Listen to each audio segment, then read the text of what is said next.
তো আজ কোম্পানির মধ্যে যেই দেখি একটা গাড়ি লেগেছে, তাই তো আমাদেরকে তাড়াতাড়ি গাড়িটা লোড করার জন্য অর্ডার দিতে যাওয়া হলো। আর এই যে ড্রাইভার ছিল, ড্রাইভারও খুব জলদি হড়বড়ি করছিল আর আমাদেরকে বলেছিল যে 100 টাকা এক্সট্রা দিবে। তাই আমরা তাড়াতাড়ি করে জলদি আমাদেরকে বললো লোড করে দিতে, রাতের মধ্যে যাতে গাড়িটা বেরিয়ে যায়। তাই আর কি সবাই মিলে একসাথে কাজের মধ্যে লেগে পড়লাম। বাট আমাকেও ভিডিও তো একটু বানাতে হবে, তাই ওরাই একটু কাজ করছিল, আমি একটু ভিডিও বানাচ্ছিলাম। যাই হোক, গাড়িটা পুরোপুরি প্রায় কমপ্লিট হয়ে এসছে। যাই হোক, গাড়িটা পুরোপুরি আমরা ভাগিয়ে কমপ্লিট করে ফেললাম।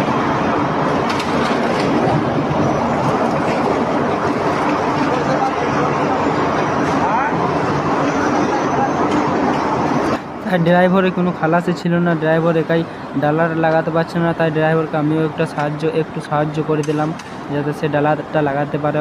আর এইদিকে আমার শরীরও খুব খারাপ ছিল, খুব একটা ভালো লাগছিল না। আর হ্যাঁ বন্ধুরা, আমরা এই গাড়িটা লোড করে মাত্র 400 টাকা পাবো, যার মধ্যে সুপারভাইজারও একজন ভাগ নিয়ে নেয়।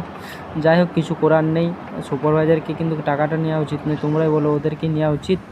তারপরে এই যে গাড়িটা কাটা হয়ে গেল, তারপরে আর কি, তারপরে একটু মজা নিতে লাগলাম, একটু দোলনা খেতে লাগলাম। আর তোমরা ভিডিওগুলো লাইক ফলো করছো না কেন?